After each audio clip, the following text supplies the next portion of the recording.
নমস্কার, আমি অনুভব। তোমরা শুনছো থ্রিলার ল্যান্ড।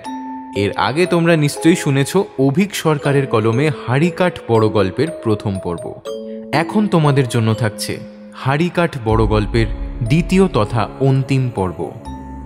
আমাদের আজকের বড় গল্প হাড়িকাঠ আমরা নিয়েছি দ্বীপ প্রকাশন থেকে প্রকাশিত প্রেত যক্ষ ও অন্যান্য বইটি থেকে। বইটি সংগ্রহ করবার লিঙ্ক পেয়ে যাবে ডেসক্রিপশন বক্সে, চেক আউট করতে ভুলো না। গল্প শুরু করবার আগে বলে রাখি, যারা যারা আমাদের চ্যানেলে প্রথমবার এসে গল্প শুনছো বা এখনও সাবস্ক্রাইব করোনি, কি করছো? সাবস্ক্রাইব করে দাও আর পাশে থাকা বেল আইকনটা অবশ্যই অল করে রেখো। আর আমাদের আর্থিকভাবে সাহায্য করতে চাইলে জয়েন বাটনে প্রেস করে হতে পারো আমাদের চ্যানেলের মেম্বার। মেম্বারশিপ শুরু হচ্ছে মাত্র 29 টাকা থেকে। আমাদের সকল মেম্বারসদের মেম্বারশিপ গ্রহণ করবার জন্য জানাই আন্তরিক কৃতজ্ঞতা। এছাড়া কমেন্ট বক্সে থাকা সুপার থ্যাঙ্কস অপশনের মাধ্যমেও আমাদের ডোনেট করতে পারো। তাহলে আর দেরি না করে শুরু করা যাক অভিক সরকারের কলমে হাড়িকাঠ বড় গল্পের দ্বিতীয় তথা অন্তিম পর্ব।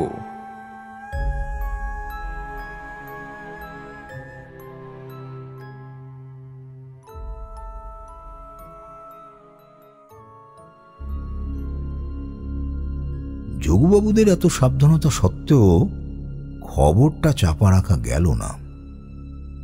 বাঁকুড়া বার্তা বলে একটা স্থানীয় সংবাদপত্রের ফার্স্ট পেজে পরদিনই ফলাও করে ছেপে বেরিয়েছিল খবরটা। বাঁকুড়া বিষ্ণুপুর জুড়ে সিরিয়াল কিলারের তাণ্ডব, এই শিরোনামে।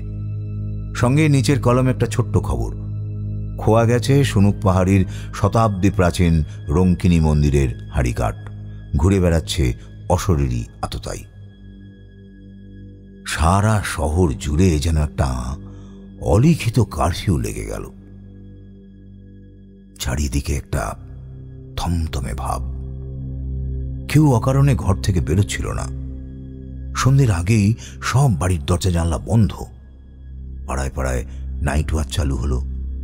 পলিটিক্যাল পার্টির কর্তারা দিনের বেলা ছোটখাটো জনসভা করে অভয় দিতে লাগলেন। কিন্তু ওই দিনের বেলাতেই, রাতের বেলা সব শুনশান। বাড়িতেও একই অবস্থা। মাধুরী এমনিতেই ভয় সেঁটিয়েছিল, তারপর মতিয়ার মা এসে নানা রকম গুজবের কথা মাধবীর কানে তুলে ব্যাপারটা আরও সঙ্গীন করে তুলছিল। সন্ধ্যের পর বাড়ি ফিরলে সে তুমুল চেঁচামেচি করছিল। মতিয়ার মাকে তাড়াতাড়ি ছুটি দিয়ে সারা বাড়ির দরজা জানলা বন্ধ করে রাখত সে। তখন বেসরকারি অফিস আর গুটিকয় পয়সাওয়ালা বাড়ি ছাড়া এসি লাগানো চল ছিল না, ফলে দম বন্ধ, হাঁসফাঁস অবস্থা। আস্তে আস্তে লক্ষ্য করলাম মাধুরীর চরিত্রে কিছু সূক্ষ্ম পরিবর্তন এসেছে।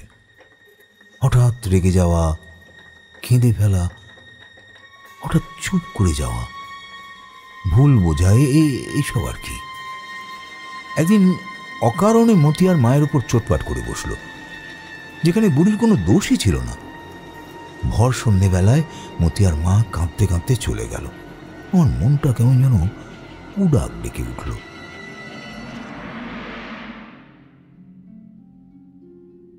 বামন দেববাবুর খুনের কয়েকদিনের পরের কথা। তখনও নতুন ডিএফও আসেননি। অ্যাডিশনাল ডিএফও হিসেবে আমাকেই সব কাজ সামলাতে হচ্ছিল। তাই ফিরতে প্রায়ই রাত হতো। মাধুরীর চিৎকার চেঁচামেচির ভয়ে দুজন সহকর্মীকে সঙ্গে নিয়ে ফিরতাম। তেমনই একদিন বাড়ি ফিরে দেখলাম মাধুরী এলো চুলে সদর দরজার ওপর বসে আছে। ওর শরীর চৌকাঠের ওপারে থাকলেও পা দুটো ছিল চৌকাঠের এপারে।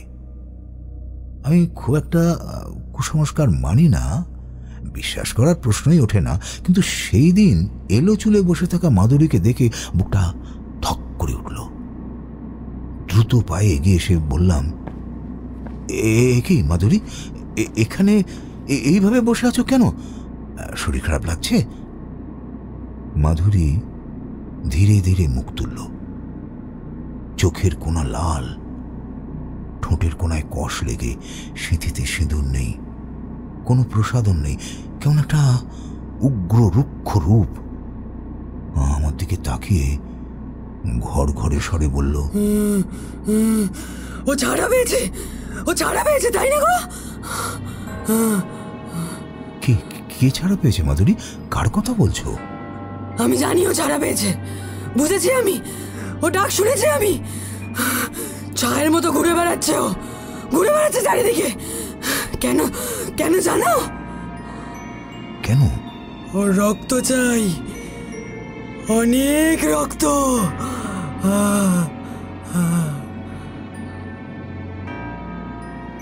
মাধুরীকে প্রায় পাঁজা কোলা করে তুলে নিয়ে যেতে হলো।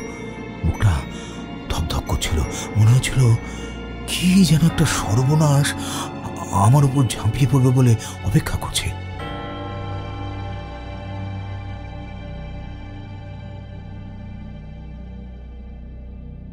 কয়েকটা দিন এভাবেই কাটল।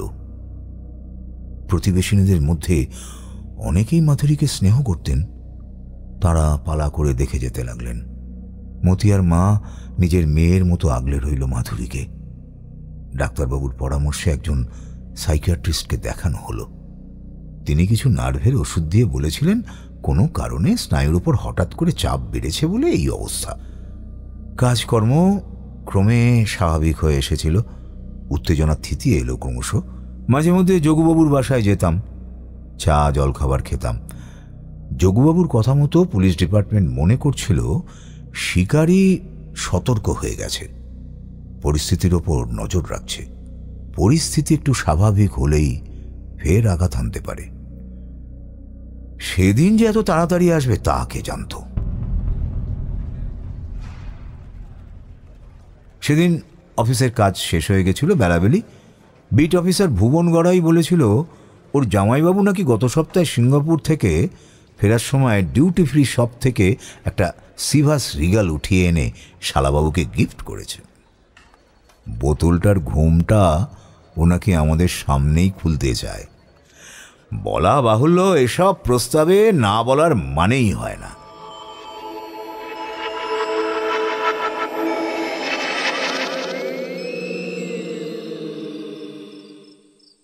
ভুবনের বাড়ি থেকে বেরোতে বেরোতে রাত প্রায় 11টা বেজে গেল।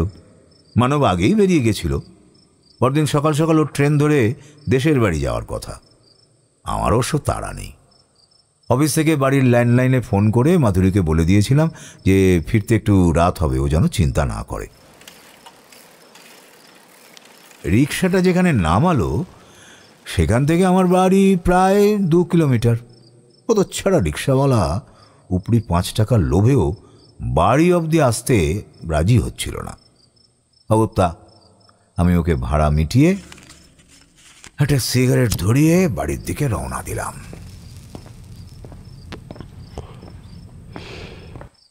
চেনা রাস্তা, কলোনির মধ্যে দিয়ে চলে গেছে এদিক থেকে ওদিক। ছিমছাম পরিচ্ছন্ন এলাকা। দিনের বেলায় জায়গাটা লোকজনের আনাগোনায় মশগুল হয়ে থাকে, রাতে একেবারে শুনশান। রাস্তায় শীষ দিয়ে একটা হিন্দি গান গাইতে গাইতে আসছিলাম।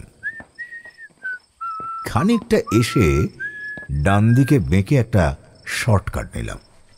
মাঝে একটা এল শেপের বাঁক ছিল। বাঁক ঘুরতেই ডাক্তার নৃসিংহপ্রসাদ দাশগুপ্তর বাড়ি। মাধুরীর চিকিৎসা ইনিই করতেন। জটিল অসুখ বিসুখ বা অপারেশন বাদ দিলে বাকি রোজকার সাধারণ চিকিৎসায় ডাক্তারবাবু সাক্ষাৎ ধন্বন্তরী। ভদ্রলোক মানুষ হিসেবেও অতি মাইডিয়ার গোছের লোক। তার বাড়ির সামনে আসতেই কি যেন একটা দেখে থমকে গেলাম। ডাক্তারবাবু সদর দরজার এক কোণে হাঁটু সমান উচ্চতার কি ওটা? দ্রুত পায়ে এগিয়ে গেলাম সেদিকে।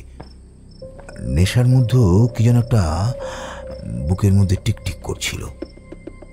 দরজার কাছটা একটু অন্ধকার, ল্যাম্পপোস্টটাও অনেক দূরে, এদিকে আলো আসে না। প্রথমে বুঝতে পারিনি জিনিসটি কি। পকেট থেকে লাইটার বার করে জিনিসটার সামনে উবু হয়ে বসলাম। সিগারেটটা নিভে গেছিল। লাইটার জ্বালিয়ে আগে সিগারেট ধরিয়ে লাইটারটা জিনিসটার দিকে এগোতেই মনে হলো আমার হৃৎপিণ্ডটা যেন লাফিয়ে গলা দিয়ে বেরিয়ে আসবে। এই যে রঙ্কিনী দেবীর হাড়ি কাঠ। লাইটারের আলোটা স্থির হয়ে জ্বলে রইল। সিগারেটটা ঠোঁট থেকে পড়ে গেছিল। আমি যেন নিঃশ্বাস নিতেও ভুলে গেছিলাম। এ কি করে সম্ভব? সেই হাঁড়িকাঠ এখানে এলো কি করে? সেই সবজেটে কালচে শ্যাওলা ধরা কাঠের টুকরো, তার গায়ে জড়ানো জং ধরা কাঁটা, তার একটা ব্যবসা সোঁদা গন্ধ উঠে আসছিল কাঠের টুকরোটা থেকে। তার সঙ্গে মিশে আছে আরো একটা গন্ধ, কাঁচা রক্তের গন্ধ। লাইটারটা বন্ধ করে উঠে দাঁড়ালাম। হাত পা থরথর করে কাঁপছিল আমার। এদিক ওদিক তাকিয়ে দেখলাম কেউ নেই।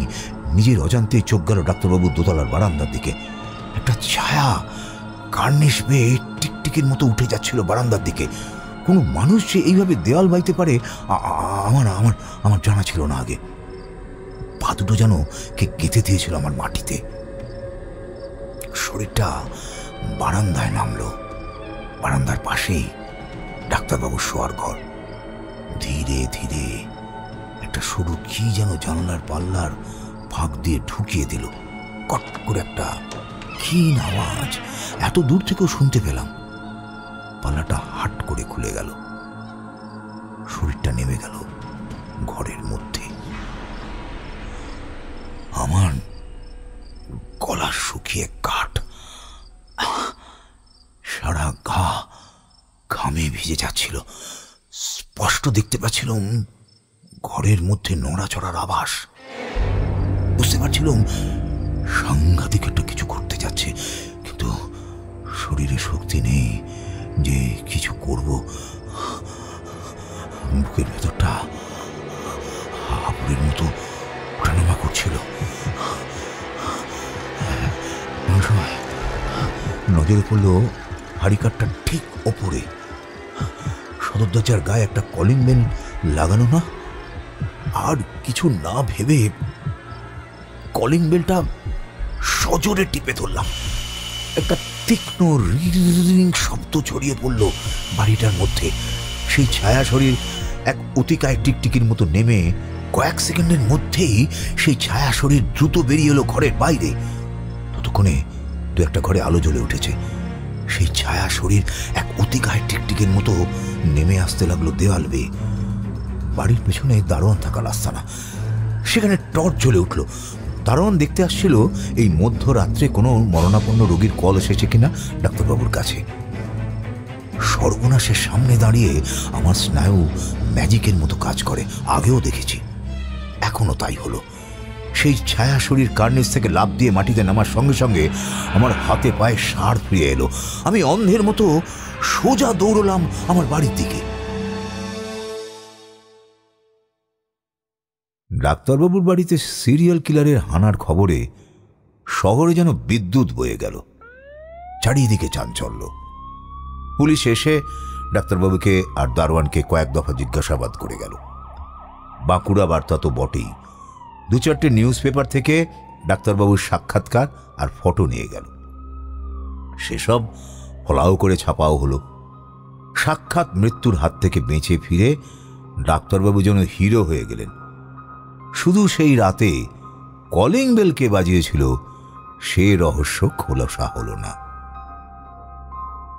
এই প্রথম প্রমাণ পেলাম যে মানুষের কল্পনা শক্তির তুলনা নেই। সম্ভব অসম্ভব নানা মনগড়া কাহিনীতে শহর ছেয়ে গেল। কেউ বলছিল কোনো মরণাপন্ন রোগীর আত্মীয়, কেউ বলছিল পাড়ার রাতের পাহারাদার, কেউ বলছিল ডাক্তারবাবু অনেক লোকের প্রাণ বাঁচিয়ে পুণ্য করেছেন, তাই স্বয়ং ভগবানই নাকি সে রাতে তাকে বাঁচিয়ে দিয়ে গেলেন। আমি ঘটনাটা স্রেফ চেপে গেলাম, নইলে পুলিশের কাছে জবাবদিহি করতে গেলে প্রাণান্ত হতো। ঘটনার পর দুদিন ছুটি নিয়ে ঘরে বসেছিলাম। প্রায় নার্ভাস ব্রেকডাউনের মতো হয়ে গেছিল। মাধুরী হয়তো কিছুটা আন্দাজ করেছিল, কিন্তু কিছু বলেনি। শুধু যোগুবাবুর কাছ থেকে পরে একটা খবরই উদ্ধার করতে পেরেছিলাম। সিরিয়াল কিলার নাকি একটা কনিষ্কের মূর্তি ফেলে গেছে। তার গায়ে লেগে থাকা হাতের ছাপ অন্যান্য খুনের জায়গা থেকে পাওয়া হাতের ছাপের সঙ্গে একেবারে মিলে গেছে। আমার কেন জানি না মনে হচ্ছিল এই ফেলে যাওয়া সব সিম্বলগুলোর মধ্যে একটা গূঢ় যোগাযোগ আছে, এমন একটা সংকেত রয়েছে যেটা আমরা ধরতে পারছি না। খুনি যেন এক একটা সূত্র ফেলে রেখে চ্যালেঞ্জ করে বলছে, এই দেখো বাপু, বলে দিচ্ছি কে আমি, এবার আমাকে ধরে দেখাও দেখি। অফিসে জয়েন করে দেখলাম চারিদিকে একটা গুজগুজ ফিসফাস। বাবুলালকে নাকি 2 দিন ধরে পাওয়া যাচ্ছে না, অফিসেও আসে না, দোকানও বন্ধ।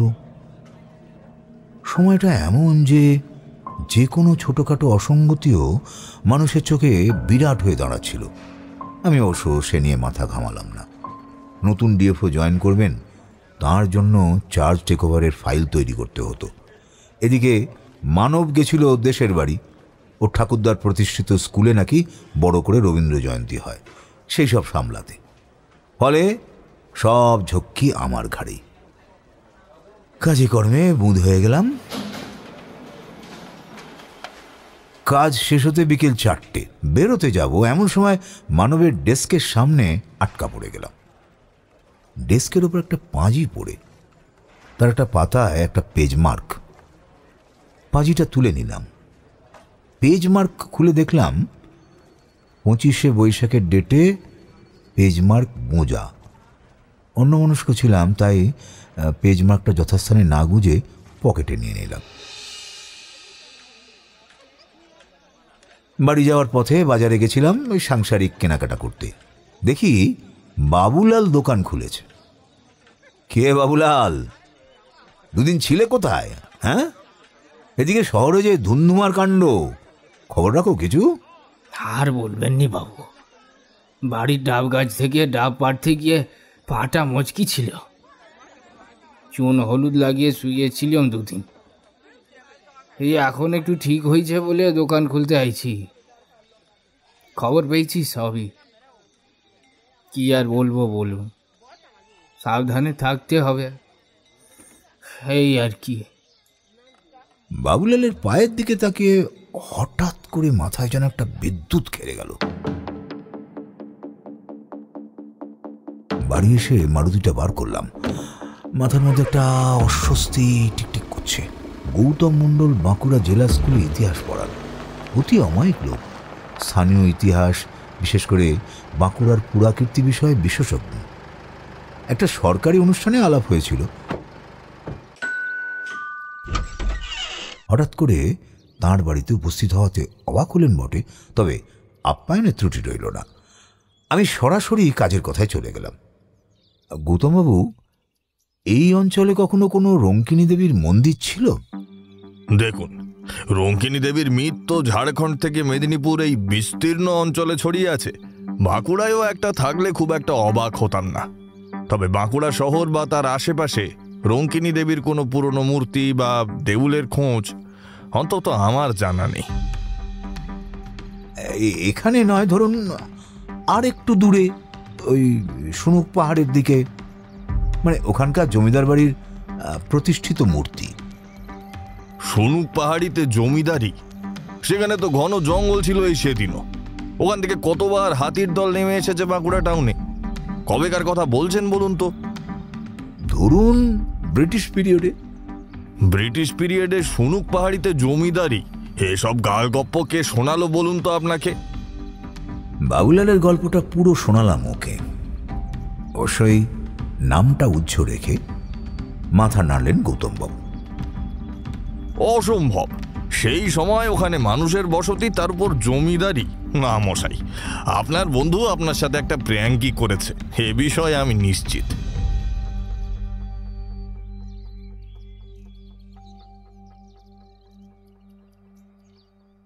ফেরার পথে একবার পার্কে গিয়ে বসলাম। মাথাটা একেবারে ভোঁ মেরে গেছিল। আমাকে এত বড় মিথ্যেটা বলার কারণ কি?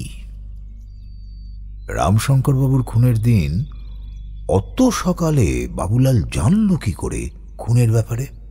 তাও আবার খুনটা হয়েছে বিষ্ণুপুরে, আর ও ছিল বাঁকুড়ায়। ডাক্তারবাবুর বাড়িতে হামলার ঘটনা ঘটার পরদিন থেকেই ও গায়েব। পায়ের মচকানিটা কিসের? ডাব গাছ থেকে পড়ে? না না না না, উঁচু কার্নিস থেকে লাফিয়ে নামতে গিয়ে। কিন্তু অত দেওয়াল, অত দ্রুত দেওয়াল কার্নিস বেয়ে ওঠা,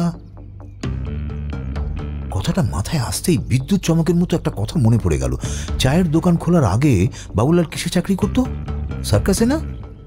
চট করে উঠে পড়লাম। সন্ধ্যের কথাগুলো যোগুবাবুকে না জানালেই নয়। একটা হাত যেন অন্ধকার থেকে বেরিয়ে এসে আমার জামার হাতাটা টেনে ধরল। একটা শান্ত ধীর স্বর বলে উঠল, এত তাড়া কিসের ভবতারণ? কাকা আপনি? চমকালে কেন ভবতারণ? চমকাবো না? সেই যে কাউরি বুড়ির জঙ্গল থেকে উধাও হয়ে গেলেন, তারপর থেকে তো আপনার কোনো খোঁজই নেই। ছিলেন কোথায় একদিন? ছিলাম অনেক জায়গায় ভায়া। মা কি আমার জন্য শান্তির জীবন বেছে রেখেছেন? হে, এই দেখো না, তোমার বিপদের কথা জেনে আবার আমাকে আসতে হলো। বিপদ? কিসের বিপদ কাকা? যে বিপদ এতদিন তোমার চারিপাশে ঘুরে বেড়াচ্ছিল, সে যে এখন তোমার ঘরের ভেতরে ঢুকবে বলে ওত পেতে আছে ভবতারণ। কিন্তু আমি কেন কাকা? আমার পরিবারই বা কেন? নৃশংস উন্মত্ত অন্ধ রক্ত পিপাসার কোনো কারণ থাকে না ভবতারণ। নকুলেশ মাহাতো, রামশঙ্কর সামন্ত, বামনদের ব্যানার্জি, এদের খুন হওয়ার কোনো কারণ ছিল কি? এই উন্মাদ খুনিকে আটকাবার উপায় কি কাকা? পরের খুন হওয়ার আগে খুনের সম্ভাব্য জায়গায় ফাঁদ পেতে রাখা।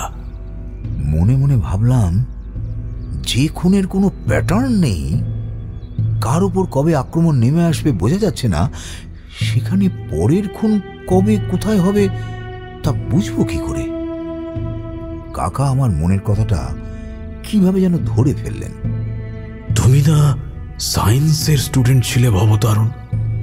প্যাটার্ন বা মডেল দেখে ভবিষ্যৎ বলতে পারবে না? তাহলে তো বলতে হয় তোমার বিজ্ঞান শিক্ষা বৃথা। কিসের, কোন প্যাটার্নের কথা বলছেন কাকা? মৃতদেহের পাশে তার রক্ত দিয়ে লেখা সাংকেতিক অক্ষর, মেঝেতে ছড়িয়ে থাকা ময়ূরের পালক, বুকে এঁকে দেওয়া সাংকেতিক মুদ্রা, উদ্ভিন্ন যৌবনা কিশোরীর পুতুল, কনিষ্কের মূর্তি, এসব কিসের ইঙ্গিত ভবতারণ? একটা এত বড় জলজ্যান্ত প্যাটার্ন খুনি প্রত্যেকবারই সূত্রের আকারে ফেলে যাচ্ছে, আর তুমি সেটা ধরতে পারছো না। মাথাটা পুরো গোলমাল হয়ে গেল। যে জিনিস সিআইডির বাঘা বাঘা অফিসাররা ধরতে পারছে না, সে জিনিস ধরবো আমি? জ্যোতিষবিদ্যা শেখানোর সময় তোমাকে তন্ত্রমন্ত্র ইত্যাদি নিয়েও অনেক কিছু শিখিয়েছিলাম, তার কিছু কি মনে আছে? আবছা মনে ছিল সেসব, তাই তাই হ্যাঁ সূচক মাথা নাড়াটা তেমন জোরদার হলো না। প্রথম কে খুন হন ভবতারণ? নকুলেশ মাহাতো। নকুলেশ বা নকুলেশ্বর শব্দটা আগে কখনো শুনেছ? চেনা চেনা তো ঠেকছে। ও হ্যাঁ, শুনেছি কাকা। কালীঘাটের মায়ের ভৈরব হলেন নকুলেশ্বর শিব। মূল মন্দিরের উত্তর পূর্ব কোণে তার মন্দির আছে। বাহ, এই তো মনে আছে দেখছি। এবার বলো তো, রামশঙ্কর সামন্তর বুকে কি আঁকা ছিল? একটা স্টার। স্টার অর্থাৎ? স্টার মানে স্টার, তার আবার মানে আছে নাকি? স্টার মানে তারা। বাহ বাহ, এই তো চিন্তা ভাবনা সঠিক খাতে বইছে। এবার তৃতীয় খুন, বামনদেব ব্যানার্জি। এর মৃতদেহের ওপর কি বসানো ছিল? একটি কিশোরী বা তরুণীর পুতুল, তাই তো? ষোড়শী। হ্যাঁ ভবতারণ, ঠিকই ধরেছ। কালী, তারা, ষোড়শী। এবার প্যাটার্নটা বুঝতে পারছো তো? এবার বলো, ডাক্তারবাবুর ঘরে আততায়ী কিসের মূর্তি ফেলে গেছিল? কুষাণরাজ কনিষ্কের মূর্তি। কনিষ্কের মূর্তির বৈশিষ্ট্য কি? তার সব মূর্তি মুন্ডহীন। তার মানে দেবী ছিন্নমস্তা। ব্যাস ব্যাস, আমার যেটুকু ধরিয়ে দেওয়ার ছিল সেটুকু ধরিয়ে দিয়েছি। এবার বাকিটা তুমি নিজেই করে নিতে পারবে ভাই। কিন্তু কিন্তু দশমহাবিদ্যার দেবীদের ক্রম তো রক্ষিত হচ্ছে না। দেবী ষোড়শীর পর তো দেবী ভৈরবীর আসার কথা, তারপর দেবী ভুবনেশ্বরী, তারপর দেবী ছিন্নমস্তা। তার কারণ এই অঞ্চলে বরাহ আর কল্কি দিয়ে শুরু করা কোনো নামের মানুষ নেই। তাই যদি থাকতেন তাহলে তারাই আগে খুন হতেন। তাদের পাওয়া যায়নি বলেই দুজন দেবীর ক্রম টপকে নৃসিংহপ্রসাদ বাবুর ওপর আক্রমণ। বরাহ, কল্কি, এসব কি বলছেন কাকা? এ তো দশমহাবিদ্যা নিয়ে কথা হচ্ছিল, এখানে দশাবতার এলেন কোথা থেকে? সে অনেক জটিল তত্ত্বভাবতারণ, এখন সে বোঝাবার সময় নয়। শুধু জেনে রাখো, ভারতীয় আধ্যাত্ম কল্পনায় দশমহাবিদ্যার প্রতিটি দেবীর সঙ্গে দশাবতারের এক একটি অবতার সম্পৃক্ত। যেমন ধরো দেবী কালীর সঙ্গে কৃষ্ণ। তাই নকুলেশ মাহাতোর মৃতদের পাশে অত ময়ূরের পালক, আর ওই অক্ষরগুলো? সে আরো গূঢ় অর্থ। তন্ত্রের অভিধান মতে 52টি বর্ণের প্রতিটির এক একটি অর্থ আছে। প্রতিটি বর্ণের বিস্তর ব্যাখ্যা আছে। নকুলেশ মাহাতোর রক্তে লেখা প্রতিটি বর্ণ দেবী কালীর দ্যোতক। দেবী তারার সঙ্গে যে দশাবতার যুক্ত আছেন তিনি শ্রীরাম। তাই রাম শঙ্কর বাবুর বুকে তারা চিহ্ন আঁকা। দেবী ষোড়শীর দশাবতার হলেন বামনাবতার, যিনি মহাপ্রাণ দৈত্য বলিকে পাতালে রুদ্ধ করেছিলেন। তাই বামনদেব ব্যানার্জির বুকের ওপরে কিশোরীর পুতুল। আর দেবী ছিন্নমস্তার দশাবতার হলেন নৃসিংহদেব। তাই তো বলছি, সাবধানে থেকো। খুনির পরবর্তী নিশানা কিন্তু তুমি। কিন্তু আমি কেন কাকা? সেদিন তুমি যখন ডাক্তারবাবুর বাড়ির কলিং বেল টিপে দিয়ে পালিয়ে যাচ্ছিলে, আততাই তোমাকে দেখে নেয়। বুদ্ধিতে সে অতি ধূর্ত, তার শারীরিক ক্ষিপ্রতারও তুলনা নেই। পারলে সে সেই দিনই তোমাকে তাড়া করে মেরে ফেলতেও পারত, কিন্তু তাড়াহুড়োয় তার পায়ের গোড়ালি মুচকে যাওয়াতে সে তা পারেনি। কিন্তু তাই বলে সেই উন্মাদ খুনি তার রাগ ভুলে যায়নি। তার হাতের গ্রাস কেড়ে নেওয়ার মতন অপরাধ সে কিছুতেই ক্ষমা করবে না। সেই অন্ধ ক্রোধ এবার তার শিকারের নামের ক্রম অনুসরণ করেনি, তোমাকেই তার পরবর্তী লক্ষ্য হিসেবে স্থির করেছে। আর এবারে সে তার শিকারকে সহজে মারবে না, তাকে ধাঁধায় ফেলে উদ্বেগে রেখে তিলে তিলে মারবে, নইলে তার বিকৃত হত্যাকাম তৃপ্ত হবে না। কিন্তু সে কে কাকা? আমি যাকে সন্দেহ করছি সেই। নিজের ওপর আস্থা রাখো অবতারণ। আমার যেটুকু বলার সেটুকু বলে গেলাম, বাকিটা তুমি নিজেই সমাধান করতে পারবে। তবে চিন্তা করো না, মা সর্বমঙ্গলা নিজে তোমার ঘর আলো করতে এসেছেন। উনি ঈশ্বরকোটির মানুষ, ভৈরবী চিহ্ন নিয়ে জন্মেছেন। এই অপশক্তির প্রভাব তাকে সাময়িকভাবে অসুস্থ করে তুলেছে ঠিকই, কিন্তু উনি তোমার এই মহাবিপদ থেকে তোমায় উদ্ধার করবেন। মনে রেখো ভবতারণ, স্বয়ং মহামায়া যখন তার ভৈরবের রক্ষার্থে শুল তুলে নেন, সেই মহাক্রোধ থেকে রক্ষা পায় এমন নারকী শক্তি আজও জন্মায়নি।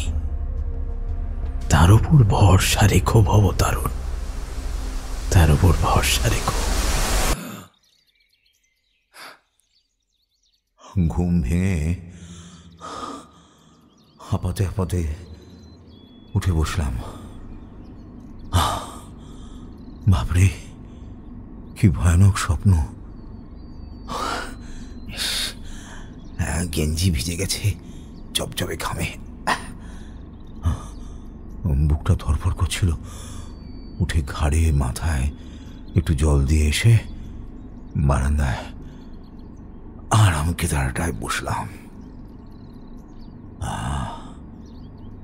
সবে ভোর হচ্ছে, শীতল হাওয়ায় শরীরটা যেন জুড়িয়ে এলো। মাধুরী তখনও ঘুম থেকে ওঠেনি। মতি আর মায়ের আসতে দেরি ছিল। আমি চোখ বুজে ধ্যানস্থ হলাম। সাধারণত স্বপ্নের দৃশ্য ঘুম ভাঙার সঙ্গে সঙ্গে মানুষের মন থেকে উবে যায়, কিন্তু এই স্বপ্নটা বেশ জলজ্যান্ত হয়ে জেগেছিল। মনে হচ্ছিল পুরো স্বপ্নটাই যেন মনের মধ্যে সিনেমার রিলের মতো অনবরত ঘুরে চলেছে। কাকার খোঁজ নেই বহুদিন। কাউরিবুড়ির মন্দিরের সেই ভয়ানক রাতটার পর থেকেই। এতদিন পর তাকে কেন স্বপ্নে দেখলাম, সেটা আমার নিজের কাছেই ধোঁয়াশার মতো লাগছিল। আর ওর স্বপ্নে বলা সূত্রগুলো, প্রতিটা তথ্য সঠিক। এসব কাকাই পড়িয়েছিলেন এককালে। এতদিন কাজের চাপে ভুলেই গেছিলাম। আজ মনের কোন অতল থেকে উঠে এলো কে জানে। স্বপ্ন আর মনস্তত্ত্ব নিয়ে এককালে বেশ কিছু পড়াশুনো করেছিলাম। ফ্রয়েড থেকে কার্ল গুস্তাভ ইয়ুং বাদ রাখেনি কিছুই। অবদমিত অবচেতনের জটিল চিন্তাই নাকি স্বপ্নের সায়রে ভেসে ওঠে। মানুষের ইচ্ছা, অনিচ্ছা, চেষ্টা, কৃতকর্ম, পাপবোধ সবকিছুর আয়নাই নাকি ওই স্বপ্ন। তার মানে কি কাকার মুখ দিয়ে আমার অবচেতনেই ওই কথাগুলো আমাকে বলে গেল? মাথা ঠান্ডা করে পুরো ব্যাপারটা প্রথম থেকে ভেবে দেখার চেষ্টা করলাম। চোখ বুজে আছি। এমন সময় কি যেন একটা উড়ে আমার কোলে এসে পড়ল। তাকিয়ে দেখি কাল মানবের ডেস্কের পাঁজি থেকে বের করে নেওয়া পেজ মার্কটা। ওটা রেখেছিলাম জামার পকেটে। জামাটা বারান্দায় টাঙানো ছিল। তার পকেট থেকে পেজ মার্কটা ভোরের বাতাসে উড়ে এসে আমার কোলে পড়েছে। পেজ মার্কটা খুলে দেখতেই আমার ভুরু কুঁচকে গেল। আরাম কেদারায় লম্বা হয়ে শুলাম। ধীরে ধীরে আমার মগজের খাঁজে ঘটনাটার প্রত্যেকটা দিক উদ্ভাসিত হয়ে উঠল। চিন্তাটা ভেঙে গেল মতি আর মায়ের উল্লাসে। দেখো দেখো দাদা বাবু, কি সুন্দর একটা কচ্ছপ এখানে এলো কি করে? চটকা ভেঙে দেখলাম গেটের কাছে একটা ছোট্ট কচ্ছপ ঘুরে বেড়াচ্ছে। মাধুরীর কল্যাণে বাড়ির আশেপাশে গাছপালার অভাব নেই। কচ্ছপ কুমার মন দিয়ে একটি গাছের পাতা চিবোচ্ছিলেন। ও মা, কি সুন্দর গো, আমি পুষবো। আমি উঠে বাথরুমে চলে গেলাম। ফিরে এসে দেখলাম কচ্ছপ বাবা জীবন একটা গামলায় অধিষ্ঠিত হয়েছেন। অল্প জল আর গাদাগুচ্ছের শাক পাতা পেয়ে মহা আনন্দ পেয়েছে বেটা।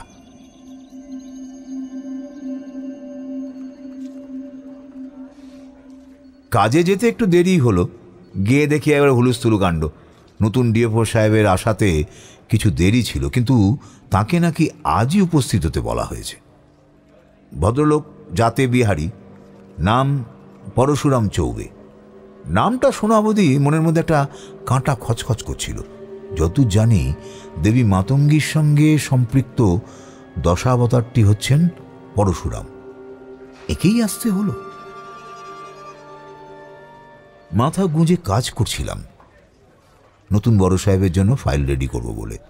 এমন সময় আমার নামে একটা পার্সেল এসে উপস্থিত। ডাকঘরের সিল দেখে কে কোথা থেকে পাঠিয়েছে বোঝা যাচ্ছিল না, তবে কার্ডবোর্ডের বাক্সে বেশ আষ্টে পৃষ্ঠে প্যাক করা পার্সেল খুলতে একটা চিনেমাটির কচ্ছপ বেরোলো। ঘাটটা কি একটা কায়দায় লুজ ফিটিং করা, হাওয়া লাগলেই নড়ে। পাশের টেবিল থেকে মানব হেসে বলল, এ তো মনে হচ্ছে চাইনিজ লাকি চার্ম। হ্যাঁ, অবশ্য বাজারে এখন ফেংশুই নাকি একটা চীনা বাস্তুশাস্ত্র এসছে, তাতে বলছে নাকি এই মাথা নাড়া কচ্ছপ, দুহাত তোলা পেট মোটা বুদ্ধ এসব নাকি সৌভাগ্যর চিহ্ন। কলকাতার পাবলিক প্রচুর খাচ্ছে। রেখে দিন, কে বলতে পারে হয়তো এর জন্যই আপনার ভাগ্য খুলে গেল। হ্যাঁ, নতুন বড় সাহেব এলেন বিকেল নাগাদ। দেখে অতি অমায়িক সদাশয় লোক বলেই মনে হলো। সবার সঙ্গে হাসি মুখে আলাপ করলেন, আমাকে ডেকে হ্যান্ডওভারও নিলেন। তারপর অফিস ক্লোজ করে বেরোতে বেরোতে 6টা বাজল। আসার পথে একবার যোগুবাবুর সঙ্গে দেখা করে এলাম, কিছু কথা ছিল। বাড়ি এসে হাত পা ধুয়ে বসতে মাধুরী চা এনে দিল। সঙ্গে মতিয়ার মা একটা ওই মশা তাড়ানোর ধূপ জ্বালিয়ে রেখে গেল। এটার গন্ধ আগেরটার থেকে আলাদা। জিজ্ঞেস করায় জানতে পারলাম এই কচ্ছপ ছাপ মশা তাড়ানোর ধূপটা নাকি মার্কেটে নতুন এসেছে, খুব কাজের। বাবুলাল দিয়ে গেছে। শুনে হাসলাম, কিছু বললাম না। রাতের খাবার সারতে দেরি হলো একটু, খেয়ে দিয়ে শুয়ে পড়েছিলাম। এমন সময় মাধুরী ঘরের কাজ সেরে এসে বিছানায় বসে বলল, আজ দুপুরে একটা কাণ্ড হয়েছে জানো। হঠাৎ করে এক অল্প বয়সী সাধু এসে উপস্থিত। মতিয়ার মা তো ভক্তি ভরে চাল ডাল আলু সব তো দিলই, তারপর আবার আমার কাছ থেকে চেয়ে একটা 50 টাকার নোটও দিল। সাধু বাবা বেশ খুশি টুশি হয়ে আশীর্বাদ করে যাওয়ার আগে একটা কি মন্ত্রপুত কাছিমের খোলা দিয়ে গেল। বলল ঘরের কোণে রাখলে নাকি। সাধু বাবা কি একটু খুঁড়িয়ে হাঁটছিলেন? সে তুমি জানলে কি করে? ম্যাজিক জানো নাকি?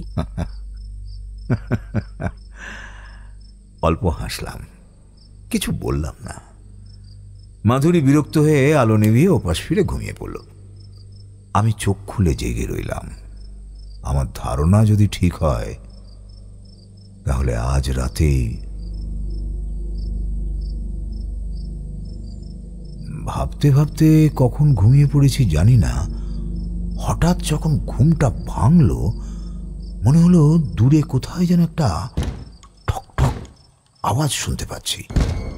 কাঠের মাথায় হাতুড়ি দিয়ে মারলে যেমন আওয়াজ হয় তেমন। পাশ ফিরে দেখলাম মাধুরী অঘরে ঘুমোচ্ছে।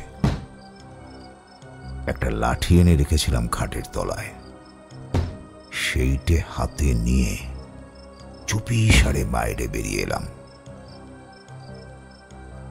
বিকেল অবধি আকাশ পরিষ্কার ছিল। তখন দেখলাম একটু মেঘ করেছে, বাইরে একটু আলো নেই, ল্যাম্পপোস্টগুলো অন্ধকার। আমি দাঁড়িয়েছিলাম থামের আড়ালে। সেখান থেকে চারিদিকে নজর রাখা যায়, অথচ চট করে কারো চোখে পড়ার চান্স কম। কিন্তু চারিদিকে চোখ বুলিয়ে প্রথমে কিছু ঠাউর হলো না। ঠক ঠক শব্দটা থেমে গেছে আমি বেরিয়ে আসার সঙ্গে সঙ্গে।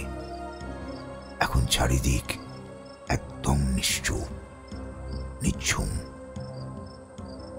তার মধ্যে মেঘের আড়ালে চাঁদের আলো যেন লুকোচুরি খেলছিল, আর তাতে বেশ একটা অস্বস্তির সৃষ্টি হচ্ছিল। এবার একটা শব্দ পেলাম, খুব ক্ষীণ। শব্দটা আসছে বাড়ির পেছন দিক থেকে। টানা বারান্দা বাড়ির পেছন দিকে ঘুরে গেছে। পা টিপে টিপে পেছন দিকে গিয়ে দেওয়াল ঘেঁষে দাঁড়ালাম। চোখটা অন্ধকারে শুয়ে আসতে মনে হলো খিড়কি দরজার ঠিক বাঁ দিকে যেন কি একটা পোঁতা আছে, হাঁটু সমান উচ্চতার। আমি জানতাম ওটা কি, কিন্তু তাও কিসের যেন একটা অদম্য কৌতূহল আমাকে ওদিকে টানতে লাগলো। আস্তে আস্তে বারান্দা থেকে রাস্তায় নামলাম। এখন আমি অরক্ষিত, শুধু মনে হচ্ছিল এই বুঝি পেছন থেকে কেউ লাফিয়ে পড়লো ঘাড়ে। শিরদাঁড়ার কাজটা শিরশির করছিল। রাস্তার দুপাশে মাধুরীর নিজের হাতে লাগানো গাছের চারা, শুধু মনে হচ্ছিল এক পা করে এগোচ্ছি আর গাছের চারাগুলো আমার দিকে একটু একটু করে ঘুরে যাচ্ছে। খিড়কি দরজার কাছে গিয়ে উবু হলাম। যা ভেবেছিলাম তাই, সেই কালচে শ্যাওলা দাঁড়া হাড়ি কাঠ, জং ধরা কাঁটা তার জড়ানো, ব্যবসা সোদা গন্ধটা যেন আরো একটু উগ্র। তবে ভয় পেলাম এটা দেখে যে হাড়িকাঠটার ঠিক সামনে একটা কচ্ছপ উল্টে আছে, তার বুকে একটা মাংস কাটার ছুরি গাঁথা। সকালে সেই কচ্ছপটা। উঠে দাঁড়ালাম, হাত পা কাঁপছিল থরথর করে, গেঞ্জিটা ঘামে ভিজে জবজবে হয়ে গেছিল। শুনতে পাচ্ছিলাম বুকের কাছ থেকে একটা শব্দ উঠে আসছে, ধক ধক ধক।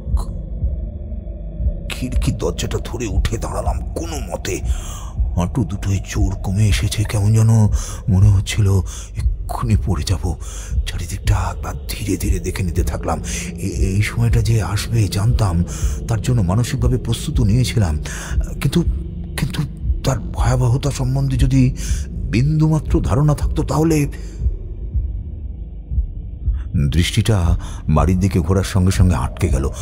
আমার ঠিক সামনে একটা মুখ, আমার খুব চেনা একটা হাসি মুখ আমার দিকে চেয়েছিল। আমি পড়েই যাচ্ছিলাম, কোনো মতে নিজেকে সামলে বললাম, কি চাও তুমি, কেন করছো এসব? লোকটা আমার হাতের লাঠিটা টেনে নিয়ে দূরে ছুঁড়ে ফেলে দিল। আমি হাতটা ধরতে গিয়ে বুঝলাম ওর গায়ে অসম্ভব জোর। এক ঝটকায় আমাকে মাটিতে শুইয়ে দিল। আমার ভয়ার্ত পা দুটো কাটা মুরগির মতো থরথর করে কাঁপছিল। মৃত্যুকে দ্বিতীয়বারের জন্য খুব কাছ থেকে দেখতে পেলাম। কেন কেন কেন করছো এসব? আপাদমস্তক কালো বর্ষাতি পড়া লোকটা ধীরে সুস্থে আমার বুকের ওপর বসলো। তারপর ডান হাত বাড়িয়ে কচ্ছপের বুক থেকে ছুরিটা এক ঝটকায় তুলে এনে ছুরির ফলাটা নিজের বর্ষাতিতে মুছে হেসে বলল, কারণ খুন করতে আমার ভারী ভালো লাগে।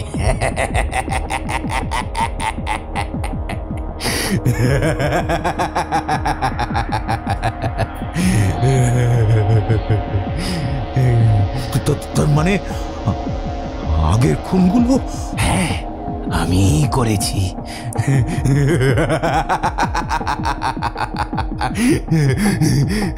আমি করেছি তো।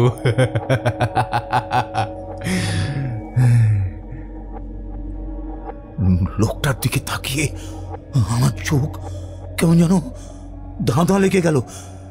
যে লোকটাকে এতদিন ধরে চিনতাম, এতবার দেখেছি, এত কথা বলেছি,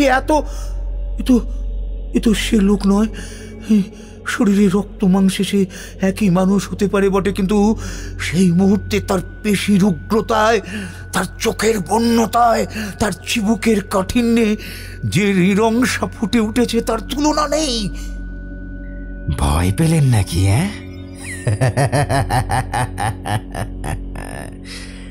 ভয় পেও না, ভয় পেও না, তোমায় আমি মারবো না।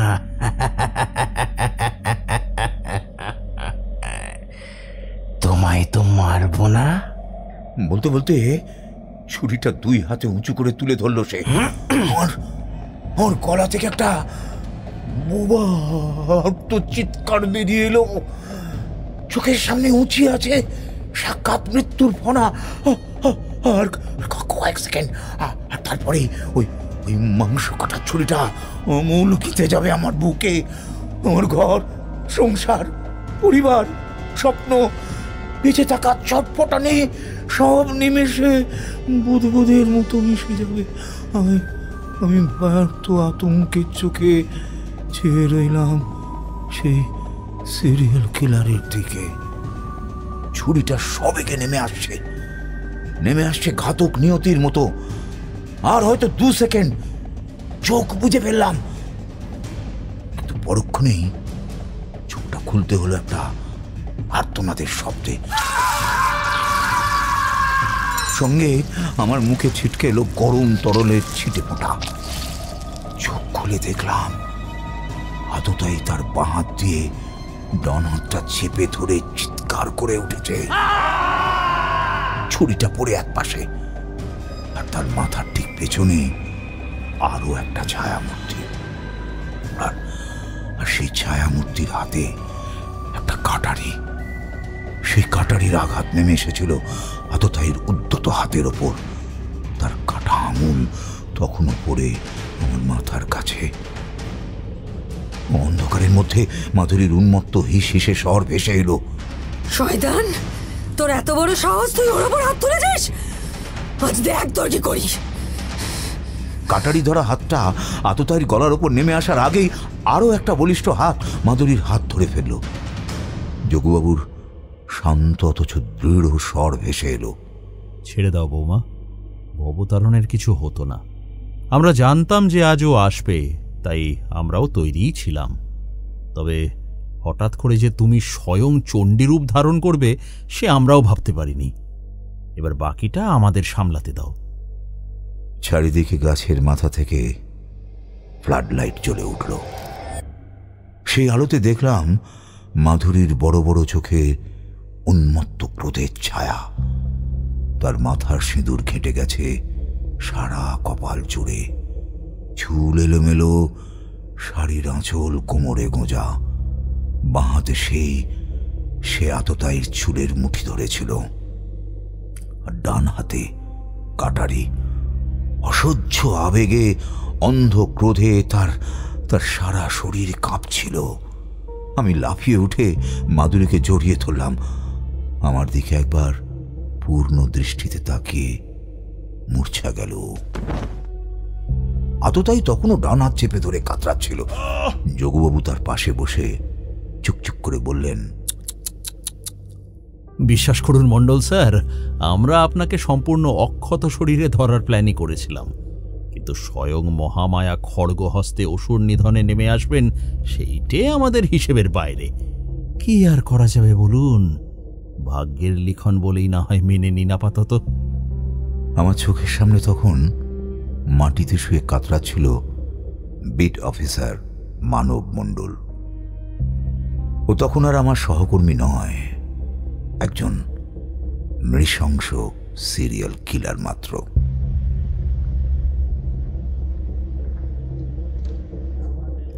গল্পটা শেষ হতেই সবাই হৈ হৈ করে উঠল। এ কিরকম হলো? আরে এভাবে গোয়েন্দা গল্প শেষ হয় নাকি? অপরাধী কি করে ধরা পড়লো সেইটি বলুন।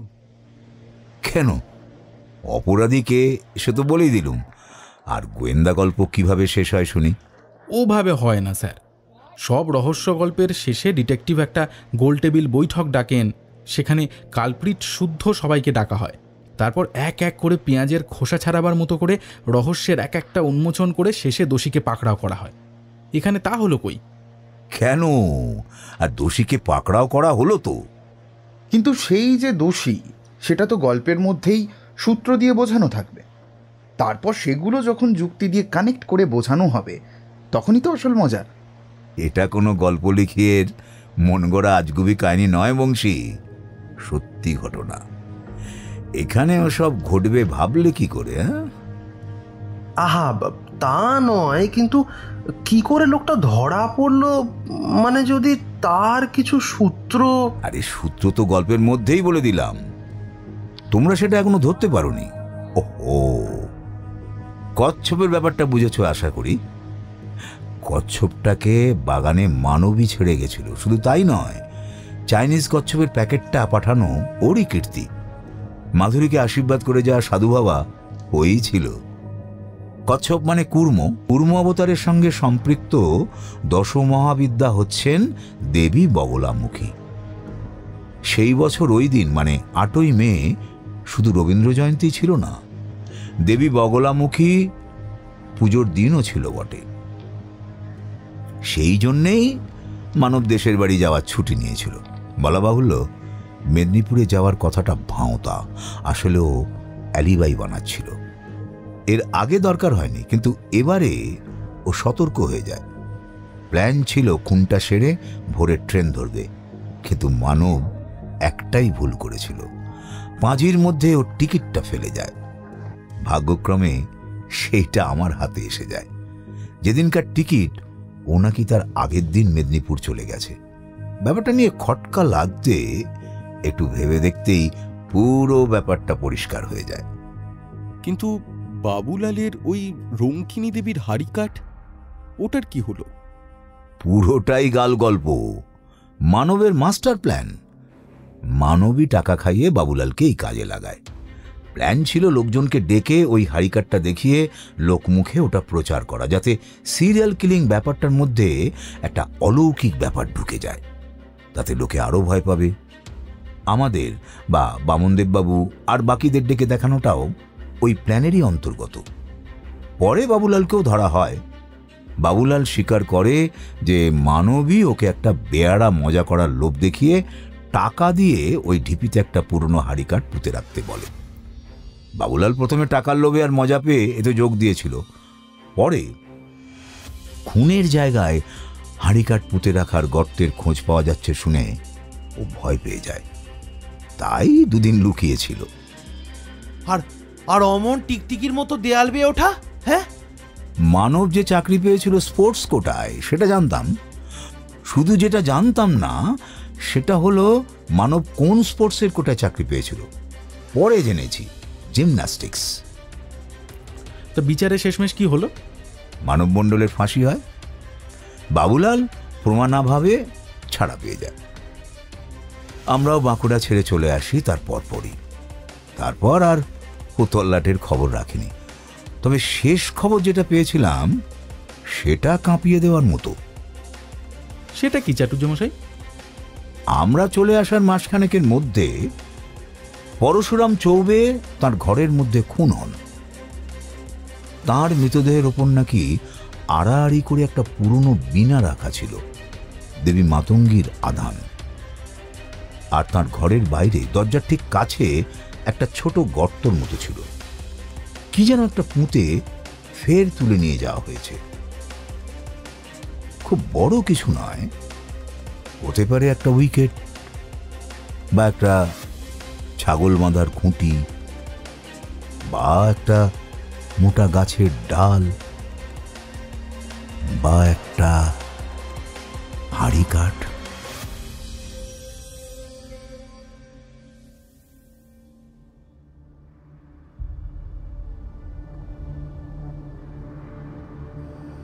সমাপ্ত হল হাড়িকাঠ। কাহিনী অভিক সরকার।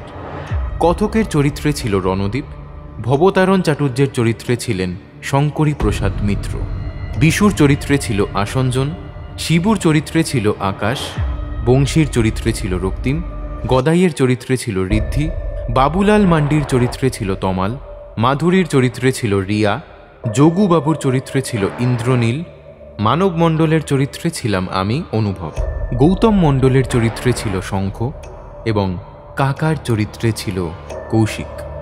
শব্দগ্রহণ এবং আবহ সৃষ্টিতে ছিল সায়ন, পোস্টার ডিজাইন করেছে সুজয়, বিশেষ সহযোগিতায় ছিল লিও, নির্দেশনায় ছিলাম আমি অনুভব এবং প্রচার পরিকল্পনায় ছিল রিয়া। তাহলে কেমন লাগলো আমাদের সমগ্র উপস্থাপনা জানাও কমেন্ট করে। যদি ভালো লেগে থাকে তাহলে ভিডিওটা লাইক করে দিও, সবার সঙ্গে প্লিজ শেয়ার করে দিও, আর চ্যানেলটা এখনও সাবস্ক্রাইব না করা থাকলে অতি অবশ্যই করে দিও, আর পাশে থাকা বেল আইকনটা অল করে দিও। তাহলে চলো আজকের মতো এই পর্যন্তই, আবার আমাদের দেখা হবে পরবর্তী গল্পে। টিম থ্রিলার ল্যান্ডের তরফ থেকে সবার জন্য রইল এক রাশ শুভেচ্ছা। সবাই ভালো থেকো, ভয় থেকো।